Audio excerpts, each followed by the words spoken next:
Next up here, let's talk about Hood. And is this move in Hood done? Okay. Well, here's the thing you got to understand about Hood. Okay. I sent a message to my private stock group members last week. It's a very important message here because this has huge ramifications for if Hood's move's done or if it still has a leg higher to go. Okay. I said, let's play out a hypothetical situation here. I said, let's say earnings are a banger, stocks blast to new high after new high, and no major downturn this fall. A euphoric feeling starts to take over the financial markets. That's what I worry about the next phase of market cycle, which is altcoins and spec stocks and options going crazy, right?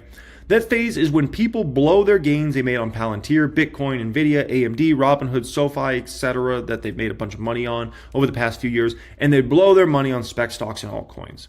I said at first they make money and they get more sucked in, more addicted to this like quick money of these spec stocks and these like altcoins and things like that, right? And back in 2021, it was also the NFTs, like that was the hot thing, right? I said, next thing you know, they end up blowing all their gains on this crap and eventually lose 70 to 100% of their capital over the following 1 to 2 years. We need to avoid that like the plague if it happens, right? And I'm giving that message to my private stock group members, like make sure we avoid any of that speculative garbage. We don't want to get caught up in any of that, right? But the thing you got to understand about what I just laid out there, if that happens, it would be the most bullish thing for Robinhood in the short term. Like when I say short term, I'm talking like, let's say you get this speculation mania, everybody starts going all big on altcoins and spec stocks and options and all this stuff, right? It'd be very bullish for a Robinhood in the short term because they'd make a fortune off all that. It'd be horrible for Robinhood stock over the long term. Like, because people would end up setting themselves up to get obliterated at some point in 2026 and then in 2027, right? Because we know that's the last phase of the cycle usually is spec stocks and altcoins, right? And so what would be really bullish for their stock price and their numbers in the short term would end up being actually their huge downfall. Because then people would start losing tons of money. You would see assets start to go down for Robinhood, right? People would get more, let's call it less pessimistic let's call it less optimistic on the market, more pessimistic, more feeling like the financial markets are a scam, blah, blah, blah. And next thing you know, Robinhood numbers would start to look really ugly. And they would be comping against all these insane numbers that following year, right? Because they would be comping against like speculation mania. So the moral of the story is here, Robinhood's top could be forming if we're going to go into like a speculation mania, right? But you can still have a blow off top during the mania and then it comes crumbling down in a major, major way, right? And even a friend sent me this here today. A friend sent me this. He's like, Open Door was like some sort of, speculation play here today, I guess, and the stock ran all the way up to like $5 and then crashed all the way down to $3. That's the type of stuff I'm worried about. Like people starting to get into this sort of, speculation. Oh, this is a hot trade for the day. We're in this one. We're riding this baby from 3 to 5, right? And treating it like it's a casino. And the thing is, like, you can do the same exact thing at a casino. You do realize that, right? You can go down the win and do blackjack, and in a matter of 10 seconds, you'll have either doubled your money or lost all your money. Same exact thing you can do at the win. Go play roulette, bet on red or green. In 10 seconds, guess what? You either doubled your money or lost it all. Like, people are doing that same exact thing in the stock market, and this is stuff I worry about. So, but it's not bad yet. It could get bad. That's what I'm worried about. And that is when you'll know Hood will be peaking. And that's when you know Hood will have a big downfall. When I say big downfall, I could be talking 50% plus in Hood after the speculation mania ends. And, is it out of the realm of possibility for Hood to, crash 70 to 90%? Heck no. Not after speculation mania. Remember, Hood was like $80-something a share in the last speculation mania. And then that stock crashed all the way down to, where did Hood bottom back in 2022? I think it was either like $7, $8, $9, something like that. Run the math on that. It's like a 70 to 90% downfall. So could that happen to Hood again? Sure. After the next speculation mania ends, right? Hey, I want to thank you so much for watching that clip here today. I hope you really enjoyed that one. What you're looking at right now is 1000xstocks.com. 1000x does not just show you a billion different metrics that are completely irrelevant. It's curated, mandatory metrics, advanced metrics, curated for long-term investors, not for traders, so you can understand a company on the highest level possible, how it operates, and most importantly, making judgments on whether you want to invest capital into a company or not. Understanding the upside, the downside with companies. Is that company worth our investments, or shall we keep our hands away? So how you can access 1000xstocks.com is you can go to the description area of this video, or you can go to 1000xstocks.com, apply for access to the service. All right, let's hear these Wall Streeters. I've been on that platform for a long time. To me, there's just too much that's potentially weighing on the broader market. It's things like tariff uncertainty, valuations that are already stretched, the consumer is starting to show little signs of cracks. There's a lot out there. I also don't see anything that wildly derails it. So I think within earnings season, we're probably going to have some big booms, some big busts in the individual company level. But I'll bet you that collectively, we kind of come out with a meh. So when we think about this rally, you know, what are we up right now on the year? 6%, 7% for the 7%ish year to date? What if we end there? How wonderful would that be after years of plus 20% in 24 and 23? So that'd be wonderful. So I kind of think of the rally as, let's just hope it sustains to this point and that nothing knocks the wind out of the sails. But I just don't see how, with 9%ish expected earnings growth, with a 22 times multiple, with all the uncertainties out there, I don't see how we end up 14% on the year. I don't think we have another 7% in the second half. I want to touch on your first point about the market being valuations being a bit stretched. S&P right now trading about 22 times. 5-year average is 20. NASDAQ at about 27.5. 5-year average is about 25.5. Weiss, I'm coming over to you. Do you see something derailing this rally? Do you see the markets just moving sideways? Does something lead us to moving lower? Again, we have that August 1st tariff deadline that Jenny was just alluding to. Is that potentially a catalyst for a downside move? Potentially, but we've seen that will get extended. My bet is it does get extended. So taco trades in play. Yeah, but it's also, look, as I mentioned, I spent a lot of time in private markets, and deals never close when you want to. I think the mistake they made, the administration, was advertising we're going to get this done quickly. Trade deals take years. So I think you'll see some agreements in principle. I think the positive that could be, you get a major deal with India. There's a word that could be coming. The EU, you hear that also, but that's less likely because so many head of cattle are herd. But that'll push the market up. It is a risk, though. If the administration draws a line in the sand with August 1st, then those tariffs come into effect, and I think you see the market take some gas. But look, overall, you're coming to a seasonally slow period in September.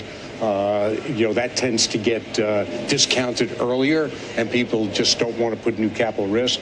I'm a bit more optimistic on the market only because I think the market's been valuation insensitive. That's a good point. When you and I grew up in the market, you as well. Valuations mattered? Valuation mattered. Now it the good old days. It doesn't matter at all.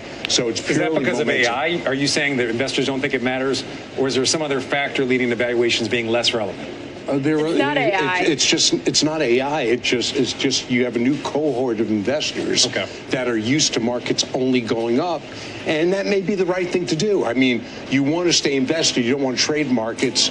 I'm happy to trade them because I've been doing it for so long. But the point is, what could derail the market, to your point, is I don't see the Fed easing in September. Yeah, I don't either. I don't see that happening. So it's certainly not. So listen, valuation still matters, okay? It matters on an individual basis. Every time you buy a stock, you got to be looking at that valuation, right? Secondly, very important, I state this here, okay? Listen, we're nearly 3 years into a bull cycle. When you're multi-year into a bull cycle, people do start to not really care about valuation because you're in several years of a bull cycle. Now, I know we've had plenty of, pullbacks or corrections along the past 3 years, but the market bottomed October 2022, and since then, we've been up and away, right? The correction, blah, blah, blah, but we haven't had any sort of crash since then. So when you're multi-years into a bull cycle, people start to care less about valuation. It's just the way it is, okay? It will come back, and it will matter. But it's going to matter after the next crash in the market. When I say crash in the market, I'm talking about S&P 500 goes down 30+%. When we have that, you know what's going to matter again? Valuation. It always comes back.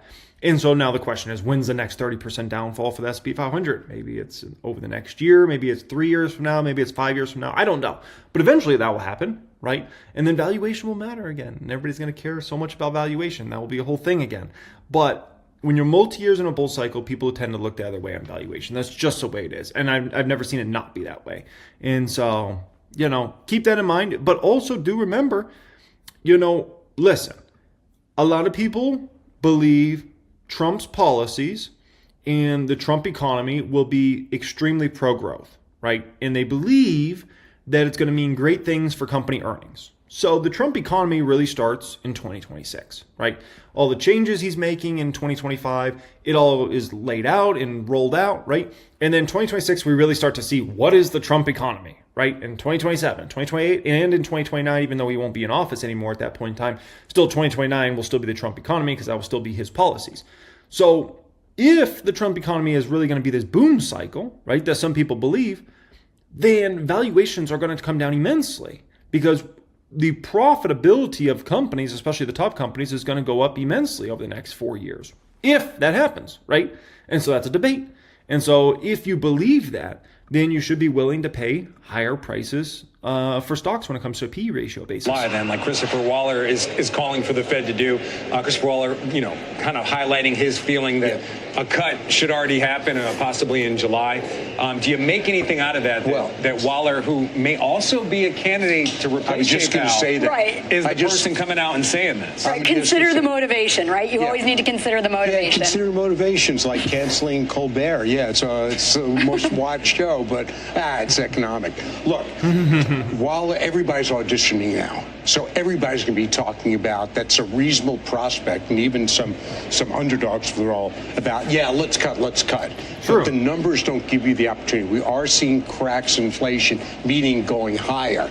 So without the tariffs coming in. So I really think the Fed's on hold right now, and I think what Trump's actually done is he's put Powell back on his heels a little bit, and he's probably more resistant to cutting so he can keep the independence of the Fed. That's his interest. I think he's altruistic in that. So we'll see. But in the meantime, tariffs can hurt, worsening economic data can hurt, and we'll see from there. All right, Kevin, they got the softballs. I'm going to come over to you. Are we at the risk of a bubble? Michael Hartnett. The thing is, this is going to be interesting. I'm going to talk bubble top. What Jerome Powell has to do, at the next big press conference, he's just got to lay out that they're leaning toward potentially cutting in September.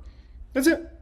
Don't cut here, but talk about that, based upon inflation data you're seeing, based upon economic numbers, it could make sense to potentially cut in September. Just kind of lay that out, and I think you'll be looking good because they'll get Trump off Powell's back then at that point in time. Because then Trump will be like, okay, they're going to start a cut cycle in September. So Trump will be able to lay off that. Jerome Powell will be able to sleep well at night, right? That's the best way to play. Because at the end of the day, I believe the Federal Reserve is going to cut rates in September. I'm fully of that belief.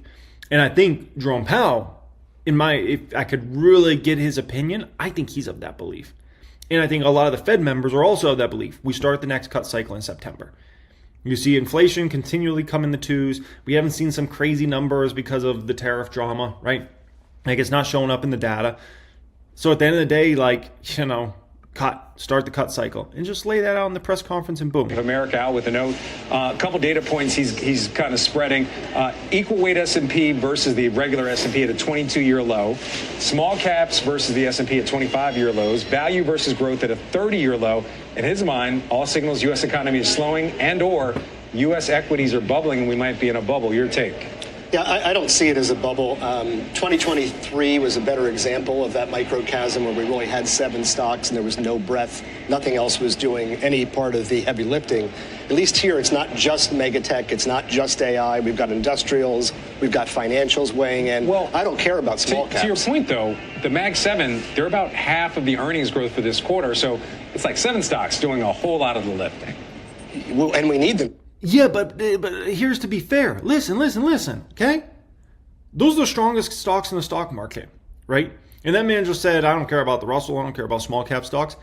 Yeah, because people are still very uncertain about the path of inflation, where the Federal Reserve is going, what's going on with the economy, all those sorts of things. So there's still kind of a lot of question marks there. So where do you go to hide out? Meta, right?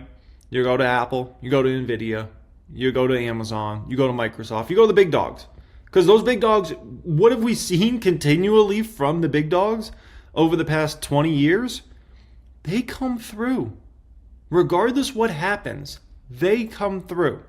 They can go through the great financial, they can go through the great financial crisis. They can go through Rona.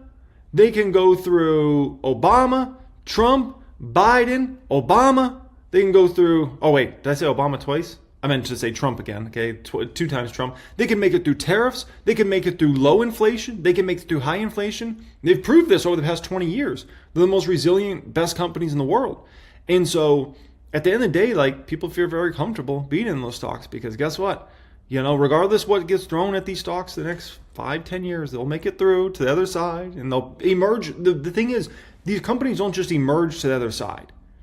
They are even stronger. These companies were even stronger after the great financial crisis than before the great financial crisis. Like if you look at where those companies were at in 2006 versus where those companies were at, when the great financial crisis got over in 2010, they were a lot stronger. Look at them, prior to Rona versus after Rona. A lot stronger. Look at them before 2022 versus, now. A lot stronger. So even when they go through these dramatic time periods, 2, 3, 4 years later, they're so much stronger than they were before that happened. Which means you got to pay up. You got to pay up. It's the best of the best. It's the best of the best. And you're going to have to pay a price for that, right? And the crazy thing is, to me, you're not paying that big of a price. Like, it's not like Nvidia's trading at a crazy forward P given its growth rates. Meta's not trading at a crazy forward P given its growth rates. Neither is AMD. Neither is Google McDougal. Like, you're not paying some ridiculous price. It's like, oh my gosh, I can't believe I'm paying this. No, not for these companies and how good their growth rates are. Because if they don't deliver on earnings, then you can forget the markets being higher on a broader index basis because they're delivering so much of the earnings. But I think that the bubble story is probably a little bit stretched at this point because I think the earnings will deliver, Frank. All right. Let me just follow. Can I just point out the Netflix chart right now? I mean, let's take a look at the Netflix chart. Shares are down more than 4.5%. They beat on the top and bottom line, improved their outlook for the second half of the year, and this stock is still going low. Are we at risk? Who called that? If you follow me on X, my X is always linked in the description area. I could have made some money on some put options, by the way. It's always linked in the description area if you don't follow me on X. What did I post yesterday before the Netflix, I posted like an hour before the Netflix earnings came out or so. Did I already go past it? Maybe I already scrolled past it or so. Netflix. Oh, right here. I said Netflix is reporting after the bell. Everyone's expecting the stock to boom when earnings come out due to Squid Game, blah, blah. Numbers should be great. The most stock market thing the stock market could do is have the stock go down after earnings come out. And sure enough, that's exactly what happened. That's exactly what happened, right? Like the stock had been red hot. Everybody was expecting the numbers to be great. Everyone's expecting the stock to go higher. When everyone's expecting an outcome in the stock market, what do we know a lot of times happens? Goes the other way. We see some of these mega cap tech names, and Jenny, feel free to jump in, that we could see the same setup, that a Microsoft, a Meta, and Amazon, they could beat expectations, give good guidance, and still move lower because it's just simply not good enough. Because to your point, valuation, even though we have this, what you call a new cohort. But I think that's the thing. What's Netflix down right now? 2%? It was down 5%. But yeah, but then I thought I saw it less. Whatever. Down 4.7. It's just not that much. Right? So, and I think when we think about the valuations of the Mag 7 overall. Dude, here's the crazy thing. In the 2022 crash, I never, ever bought Netflix stock before 2022, right? And I've been in the market so long, I always looked at it. I was always admired the company. I always wanted to buy it. Finally got an opportunity, and I bought some shares in 2022. You know how much I paid for those shares? $185. $185 I paid for those shares. It was like summer of 2022. And Netflix, is $1,200 plus now. By the way, I made I think 30 or 40% on it, and I sold. Buy and hold the great ones. Buy and hold the great ones. Right now, I'll call them stretched. Unless the valuation's ridiculous, which it wasn't really at Netflix at that time. It wasn't like it had some insane valuation that was just ridiculous, and it was didn't have that. Damn. A little. Damn. They're not stretched a lot. A little. In the past, I've kind of freaked out by how stretched the valuations are, and that's just not the case. So for us, right, we have our disciplined growth strategy where it needs a 5% or better free cash flow yield to get in there. Like Apple's on the short list. Google's kind of on the short list. Meaning you're going to short it? No, on the short list of potential things that we could buy. But the reason being, the cash flow's there. Look at Mr. Short Hill's Capital. Look at him.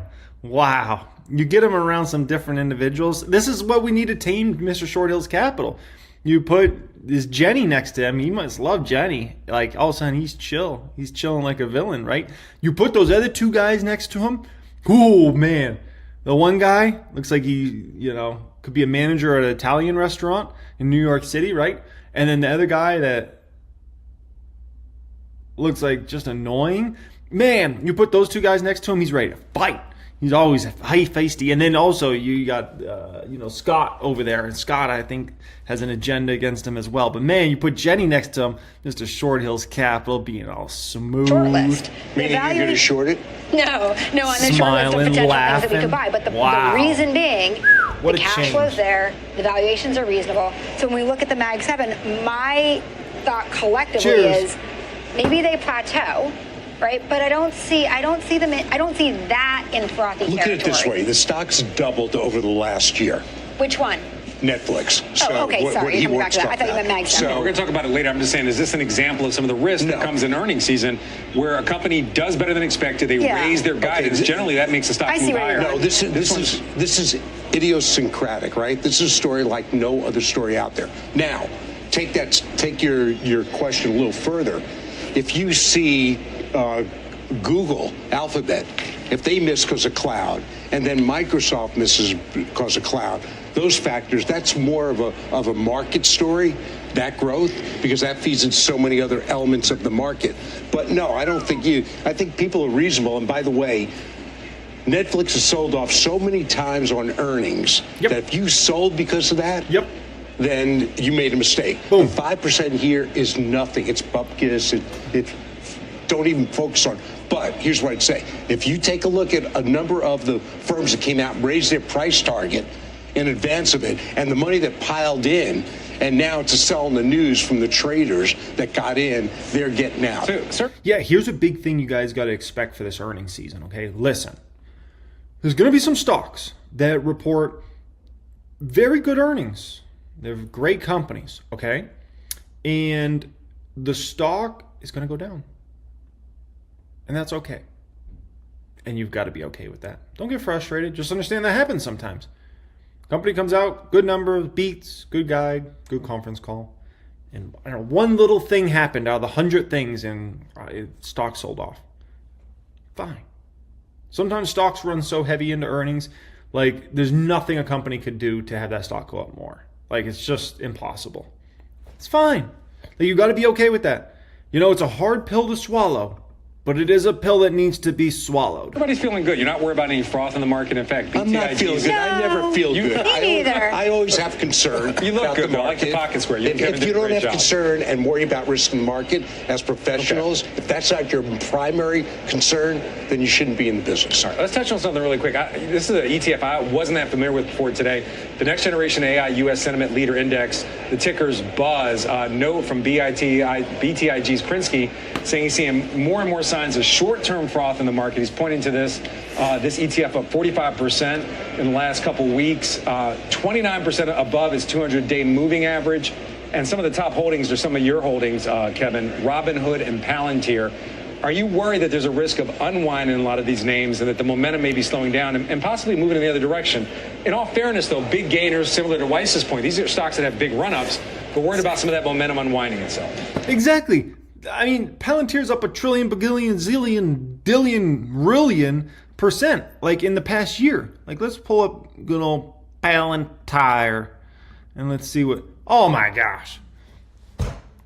436% gain in the past year. Four flipping 436 flipping flapjacks. Are you kidding me? Insane. Who was that? it would be very difficult if you think of a coiled spring for these not to give up something Right. at some point, because if you look at Robinhood in particular, which is one of our favorite stocks in the growth portfolio, Frank, in early April, this thing was trading in the low 30s. And now I don't know where the chart is, but probably close to $110 a share. Yeah, right that is there. an incredible run, but I'm not ready to bet against it because they control the ecosystem of the young person. Roblox, American Express, Robinhood. We love these because of where they're embedded. Palantir a little bit different, but if you look at how they're expanding away from just being purely dedicated to government contracts, how they're getting to the private sector, I'm not going to be the person that's shorting these or betting against them. Not yet. Yeah, the thing with Hood, here's the deal. If you want to know when to bet against Hood, right? Or if you're wondering when to sell Hood stock. Here's the thing with Hood, okay? If you want to know when to bet against Hood or when to sell that stock, here's when you do it. When the market sentiment on the retail trader investor side shifts and goes bearish, that's when you need to be long gone out of Hood, and you might even want to bet against it. We haven't seen that yet. At some point in time, the retail trader investor will say, you know what, enough is enough. I think I'm taking profits. I'm not feeling good about the market. I'm out. That will be the time when you know what you go ahead and say, because then what's going to happen with Robinhood numbers is their assets under management is going to peak and will actually start likely going down after that. Because then the market's going to also shift and likely start going down. And then you'll start to see even weakness in things like Bitcoin, which Bitcoin's a huge beneficiary. Like Hood's a huge beneficiary of Bitcoin. And you'll start to see options activity slow massively because people won't be as bullish on the market. And then also people that are still like on the retail side that will still be trying to play those last lemon squeezes, that are playing options, they'll start to lose on options. So instead of making money on call options, they'll start losing money, which is not good and can actually make assets under management go down. So just keep in mind that's all going to play out. But when is that? When's a retail trader say, you know what? I'm not feeling good about this market anymore. I don't know. Maybe it's end of this year. Maybe it's in 2026 at some point in time. Maybe it's not till 2027 and 2028. It's another, goes back to the whole time in the market thing. That's a tough bet to make. But at some point it will happen, and that's when you go against Hood.